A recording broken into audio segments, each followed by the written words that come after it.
इस लेसन में मैं आपको बताऊंगी report form of balance sheet क्या होती है और उसको हम कैसे बनाते हैं। बात करते हैं पहले account form of balance sheet की, क्योंकि लास्ट लेसन तक हमने काम किया है account form of the balance sheet. आज हमारा टॉपिक है report form of the balance sheet. पहले दोनों में डिफरेंस बताऊंगी और उसके बाद हम report form of balance sheet पे काम करेंगे। देखें क्या होती है बैलेंस शीट इक्वेशन, जो मैंने आपको काफी दफा बता चुकी हूँ। Assets is equal to liabilities plus owners equity, right.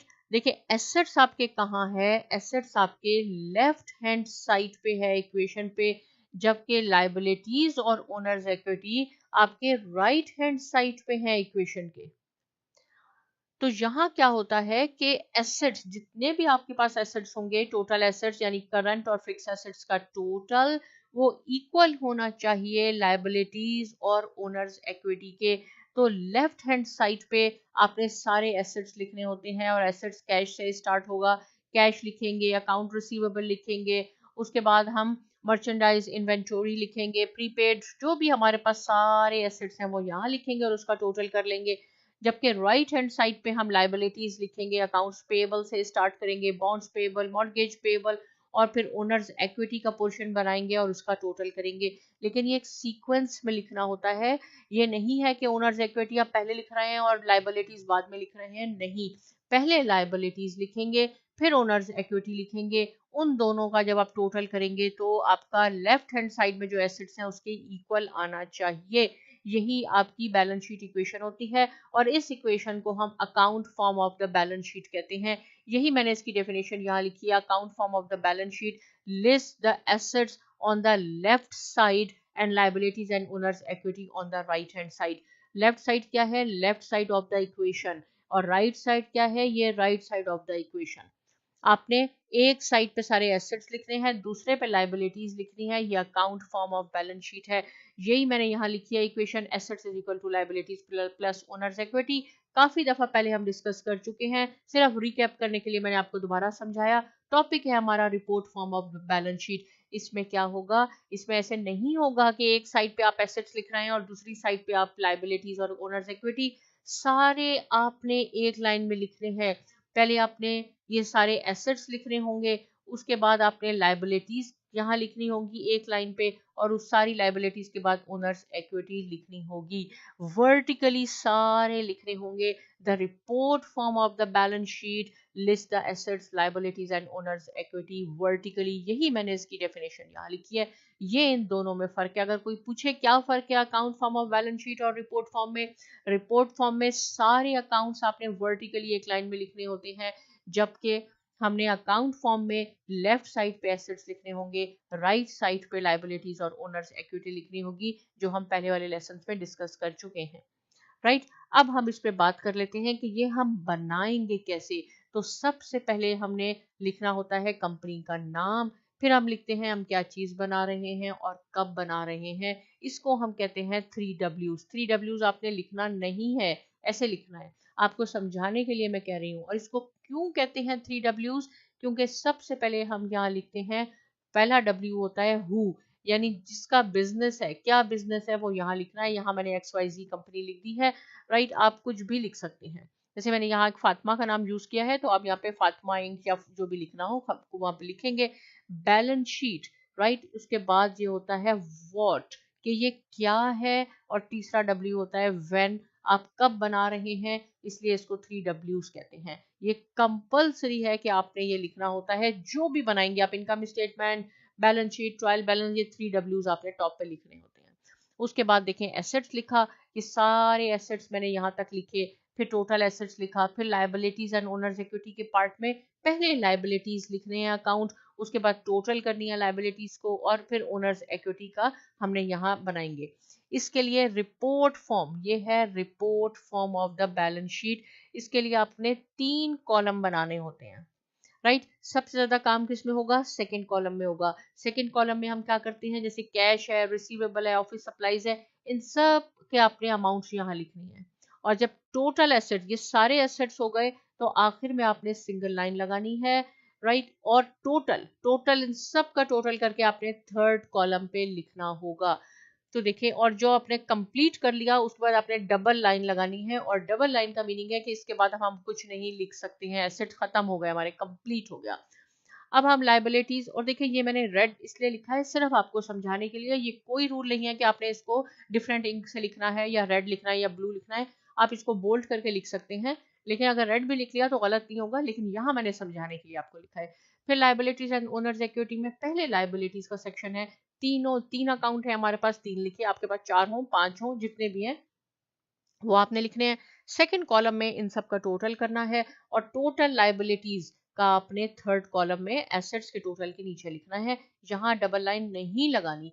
क्यों नहीं लगानी? क्योंकि लाइबिलिटीज और कैपिटल मिल के एसेट्स के इक्वल होंगे। अगर मैंने यहाँ डबल लाइन लगा ली इट मीन्स कि अब हम ये सेपरेट हो गया, नहीं, ये हमारा एसेट्स है, ये किसके इक्वल होना चाहिए? ये लाइबिलिटीज और कैपिटल के टोटल के इक्वल होना चाहिए, राइट।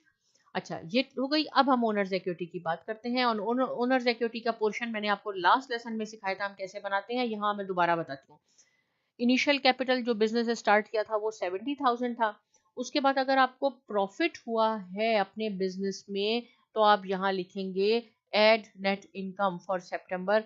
सितंबर में सपोज 28,000 प्रॉफिट हो गया, उसमें से हमने ड्राइंग को माइनस करना होता है। ड्राइंग क्या होती है? जो ओनर अपने पर्सनल यूज के लिए निकाल लेता है कोई चीज, पैसे निकाल लिए, देखें 70,000 से 4,000 उसने अपने पर्सनल यूज के लिए निकाल लिए, तो वो हमें माइनस करने होते हैं नेट इनकम में से। तो नेट इनकम में से जब 4,000 माइनस किए तो हमारे पास 24,000 रह गए। तो 24,000 क्या है? ये इंक्रीज इन कैपिटल है।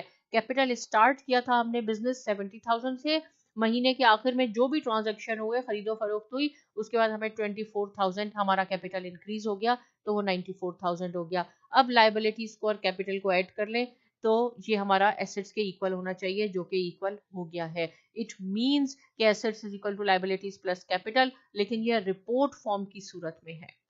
तो देखिए, सेकंड कॉलम में हमने सबसे ज्यादा काम किया, थर्ड कॉलम में हमने उसके एंडिंग बैलेंस यानी टोटल करके लिखा। फर्स्ट कॉलम क्या था? फर्स्ट कॉलम में सिर्फ आपने लिखना होगा ओनर्स इक्विटी में अगर आपके पास इनकम, नेट इनकम में प्रॉफिट है और ड्राइंग दी हुई है तो आपने ये दो अकाउंट यहाँ लिखने हैं, और इसका बैलेंस आपने यहाँ लिखना होगा। यहाँ लिखना होगा ये इंक्रीज हुआ है कैपिटल या डिक्रीज हुआ है। यहाँ इंक्रीज हुआ है क्योंकि हमारी इनकम ज्यादा थी। एक और चीज, अब ये डॉलर साइन कहाँ कहाँ लगाने हैं आपने, ये नहीं है कि डॉलर साइन हर अमाउंट के साथ लगा रहे हैं। ईच कॉलम में फर्स्ट फिगर के साथ, देखें ये 10,000 के साथ लगा दिया, यहाँ पे ये इसके साथ लगा दिया। यहाँ थर्ड कॉलम में आपने कहाँ लगाना है? ईच कैटेगरी में। ये एसेट्स की कैटेगरी है, इस पे लगा दिया। लाइबिलिटीज और ओनर्स इक्विटी एक कैटेगरी कंसीडर की जाती है, इसलिए मैंने एक जगह लगा दिया। और फिर एंडिंग बैलेंस में आपने लगाना है, और ये जरूरी नहीं है कि रेड से लगाना है, ये अगेन मैंने बोल्ड करके आपको दिखाया है कि डॉलर डॉलर साइन हमने कहाँ लगाना है। ईच कॉलम के फर्स्ट फिगर के साथ लगाना होता है, थर्ड कॉलम में ईच कैटेगरी के साथ, और एंडिंग बैलेंस के साथ। और लाइबिलिटीज और कैपिटल एक कैटेगरी है, राइट। ये मैंने आपको एक सैंपल की तरह बता के दिखाया है। जैसे जैसे हम आगे जाएंगे एसेट्स में भी, जैसे मैंने आपको बताया, करंट एसेट्स होती हैं, फिक्स एसेट्स होती हैं, करंट लाइबिलिटीज और लॉन्ग टर्म लाइबिलिटीज, उनको भी सेपरेट करेंगे। लेकिन सो फार अभी समझने के लिए आप इसी पे फोकस करें कि रिपोर्ट फॉर्म बैलेंस शीट में सारे अकाउंट वर्टिकली हम लिखते हैं। ये सैंपल है अगर आपको प्रॉफिट हुआ है बिजनेस में, लेकिन अगर हमें लॉस हो जाता है इनकम में तो क्या होगा? देखिए, ये एग्जैक्ट सेम चीज मैंने लिखी है, फिगर्स लिखी हैं। यहां मैं कह देती हूँ कि हमें लॉस हो गया 28,000, राइट। लास्ट में मैंने कहा था प्रॉफिट हो गया, अब हमें लॉस हो गया बिजनेस में, तो यहाँ आपने लिखना होगा ये जो ओनर्स इक्विटी है लेस नेट लॉस फॉर सितंबर। तो लॉस हमें, क्योंकि लॉस कब होगा? जब हमारे एक्सपेंसेस ज्यादा हो गए और हमारा रेवेन्यू कम है, तो हमें लॉस हो गया। इसमें से हमने ड्राइंग माइनस करनी है। एक तो लॉस हो गया, और लॉस को याद रहे कि ऐसे नहीं लिखना है आपने माइनस करके -28,000। अकाउंटिंग में हमने पैरेंथेसिस में अगर कोई फिगर हमने लिख दी इट मींस कि ये नेगेटिव फिगर है, ये लॉस को शो कर रही है, ये माइनस की फिगर है। माइनस की फिगर हमने अकाउंटिंग में ऐसे लिखनी होती है पैरेंथेसिस में। ये माइनस हो गया, एक तो हमें लॉस हो गया, उसके बाद जो है ओनर ने 4,000 और भी निकाल लिए अपने काम के लिए, तो इन दोनों को ऐड करना होगा। यहाँ लिखना है less net loss for September less drawing, इनको हमने ऐड किया तो 32,000 हो गया। तो ये डिक्रीज इन कैपिटल है। देखिए ये इंपॉर्टेंट है, पीछे वाले में दिखाती हूँ। वहां मैंने लिखा था इंक्रीज इन कैपिटल, ये इंक्रीज हुआ था 24,000, राइट, क्योंकि ये प्रॉफिट था इसमें हमने माइनस किया, और यहाँ पे क्या हो गया, हमें डिक्रीज हुआ है, तो इसलिए हमें ये लॉस हुआ। और जब हमने इसको माइनस किया 70 में से 32 को, तो 38 आया।